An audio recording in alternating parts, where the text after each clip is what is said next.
Hi everyone, this is Dr. Leah from EpiLinks by Dr. Leah. Today I'm going to talk about how I made a shift from being a vice president in the pharmaceutical industry to being the master of my own life. And I'm going to share with you 5 things that I think are very important to be able to make that switch. So I was born in Russia. However, I grew up in the Netherlands, where Amsterdam is. I was 14 years old when we moved, and I really became more Dutch than anything. I started my pharmacy degree, PharmD, Doctor of Pharmacy, and I finished it within 6 years, as it's supposed to be. And from the beginning, when I started it, I knew I don't want to be a pharmacist. Even though in the Netherlands, you could own your own pharmacy, you could be a business owner. It's very different from US, where you usually go into the retail, such as Walgreens or CVS. Even then, I knew I do not want any of that. And I saw only 2 possibilities: either become a hospital pharmacist or go into the pharma industry. So I decided to try my luck at the hospital pharmacy setting. And in the Netherlands, first you had to do a PhD, 4 years, and then another 4 years of education to become a hospital pharmacist. So I found an amazing PhD spot in Amsterdam in the Dutch Cancer Institute. And my PhD was all in the chemistry, analytical chemistry, organic chemistry, manufacturing, compounding, biomarker identification. It was great. It was the greatest team and great place to do it. It felt like a party every day. So, and when I finished my PhD, I wasn't sure anymore whether I wanted to stay in the hospital or go somewhere else. And luckily at that point, I was approached by a few pharmaceutical companies to come and join them in their R&D, research and development department, which I gladly accepted. I can't even talk anymore. So I joined Astellas in the Netherlands at their R&D headquarters in Europe in the Translational Sciences and Bioanalysis group, which I found, I made great friends, but I found extremely boring. So very quickly I joined medical affairs, and medical affairs is where I could every day talk to different people about medication, focus on education of healthcare professionals and of other people around me, and work on commercial materials with the marketing team from that medical, ethical perspective. So I loved it. I traveled the world. I was head of medical for a specific therapeutic area in Middle East, in Eastern Europe, in Netherlands. It was the best. It was really the best time.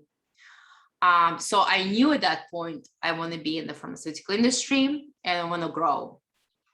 So then I joined Hospira, that became Pfizer. I moved to England. And I will talk next time about what it takes to succeed in the pharmaceutical industry. But moving to England, you do need to move countries. You do need to try different things. Otherwise, you are going to be stuck in one thing forever, right? So, and the growth will be very minimal. If you really want to grow, you have to change companies, which is not a bad thing because you can learn a lot, and possibly countries and continents. So I moved to England with my family then, joined Hospira. It was great. We worked on biosimilars, which I really liked. It's like a biologic drug, but it's a generic version of biologic drug that is much cheaper and gives access to a lot of patients around the world. And while in England, I was recruited by Takeda in London, and they asked me to move to US, which was great because I always wanted to be in US. And 10 years ago, I moved to US. And there I quickly grew from associate director when I joined to a vice president in medical affairs, and then a vice president in global ethics and compliance. And it was really, I would say, the best experience, traveling the world, seeing people, truly feeling, doing meaningful work, launching life-saving drugs and helping a lot of patients across the world. And of course, learning new cultures, acquiring new friends in Europe, in Africa, in Japan, in all over the world. It was fantastic. And yet, after being in the industry for whatever, 12 years at that point, I felt more and more disconnected and less happy, because one will say, well, you have such a great job, you have a great salary, yeah, 6-figure salary, you travel the world, you do meaningful work, what's there not to be happy about? But I knew that even though I felt I helped a lot of patients, I never saw the result, right? So I wanted to create something myself. I wanted to be my own boss. I wanted to do something meaningful for me and for the people around me that I can touch, I can see, I can email with. I wanted to do something tangible. But it is very scary to do, because you're going from 6-figure salary, an amazing job, to really a black hole, and you have no idea what will happen or can happen. So I did make that switch. I did start my own company. I started my consulting firm, and I started one company that failed. And then I started another one, Epilinks, that is growing every day. And it's really been so far my biggest challenge, my biggest nightmare that keeps me awake at night, and the most precious thing in terms of professional achievement. It's been so rewarding. It's been so, it made me so happy. You know, it made me happy every day, whether I answer to customers, whether I make a product, whether I'm sitting on my knees and packing a product. You know, I do it every second of the day, and I know why am I doing it. And it's been now 3 years, but to come to this point, to this realization, is with that came a lot of sweat and tears and sleepless nights, and I still have. But I always say, if I knew what I know now, I would probably never make this switch. And that's the question why, right? So, and I have 5 things that I want to share, that if you are considering doing a switch in your life, whether you just not switching from anything, but want to start your own business, or if you are in the middle of your career, like I was, I decided to make this change when I was just turning 40, or if you are done with your professional career and still want to open your own company and do it, I have 5 things that I would definitely advise before you start. When I started, I didn't think about any of it. All I wanted is to be my own boss. All I wanted is to be a CEO. All I wanted is to run my own company. And I would say these were all wrong things to start a company. At the end, inside of me, I knew why I wanted. But on the outside of my thoughts bubbling up, it was all wrong things why I wanted to start. Now looking back and having come where I came and growing this company and making it successful every day, is different from the first company that I started, Everything Every Girl Needs, because I did start this with a wrong intention. So those 5 things that you've been waiting for, and I will elaborate on each one. So number 1, you have to have a passion for what you're going to do. It cannot be about the money, ever. If I think about money, and if I look, okay, what are my sales today? I'll go crazy. My creativity drops. I can't do anything. I'm in here for a wrong reason. It needs to be your passion. It needs to be something you cannot live without. And truly at this point, I cannot live without Epilinks. I go to bed at 11 o'clock. I talk to my husband about it. I wake up at 3 in the morning to go to the bathroom. I think about it. I wake up in the morning. I think about it. All happy, exciting thoughts of all the new things we're going to do, or the things that can go better, and what I need to be doing, and what my team needs to be doing, and what other things we need to be doing. I live and breathe Epilinks. It is my passion. So number 1, it needs to be your passion. It should never be, you should never be in for it, for money. And my passion, why I started this, I had gluten sensitivity, I had psoriasis, I have autoimmune conditions. Nothing worked for me in terms of the creams. I wanted to make myself happy and all these people around me. So when I hear, and it is, thank God, thank you for all my customers. Every day they send me messages how it changed their life, how their skin is glowing. I remind myself, this is why I'm doing this. And when I have a bad day, when something doesn't go as I want it to go, I go back to those emails and I read them again, and I close my eyes and I remind myself. So number 1, it needs to be passion for your customers, passion for whatever you want to do, never money. Number 2, dedication and perseverance. I work harder than I ever worked in my entire life, not even during my PhD. You know, everyone says, oh, you work 100 hours a day. I work more than that, 100 hours a week. But it's been unbelievably rewarding, and that's why I work so hard.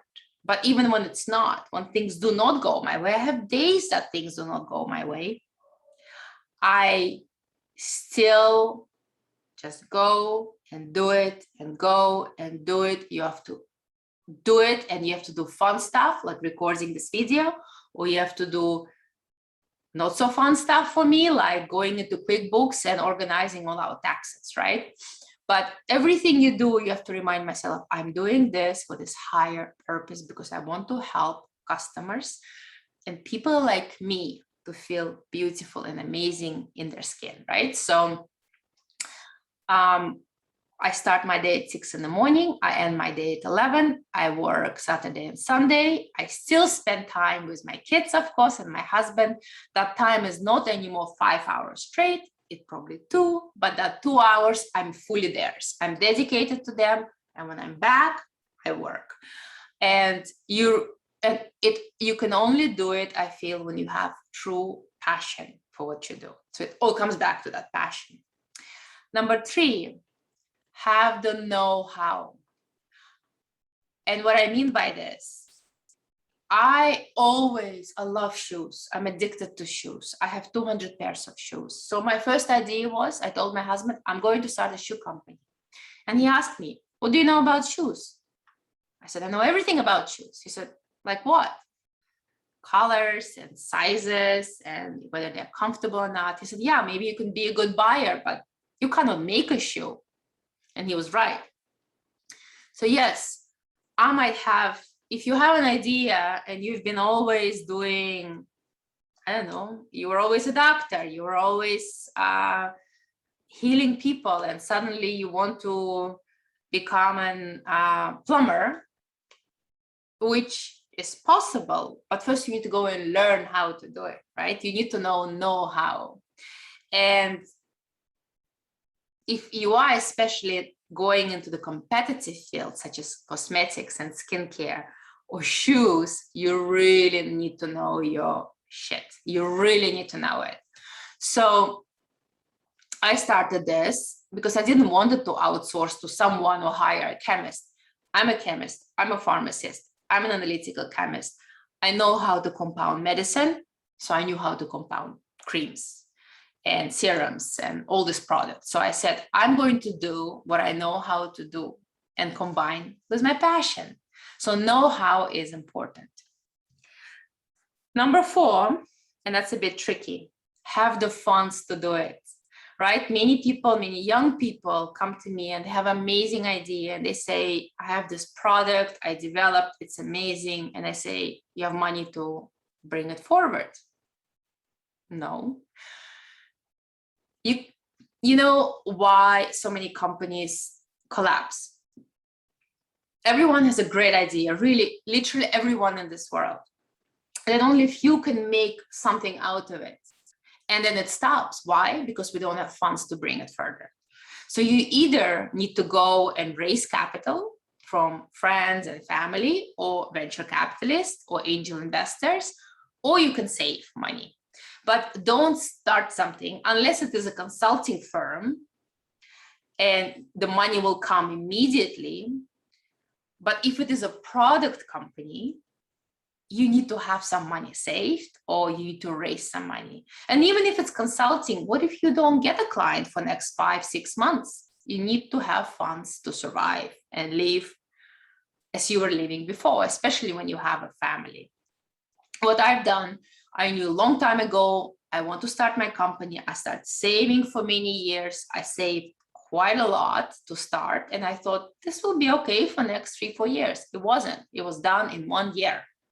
Because a product company takes a lot of money. So now it's between my husband and I, we are funding this company. And at a certain point, we'll have to go to investors. So funds are very important. That's where the money comes in. Money is needed to start something, to start a company.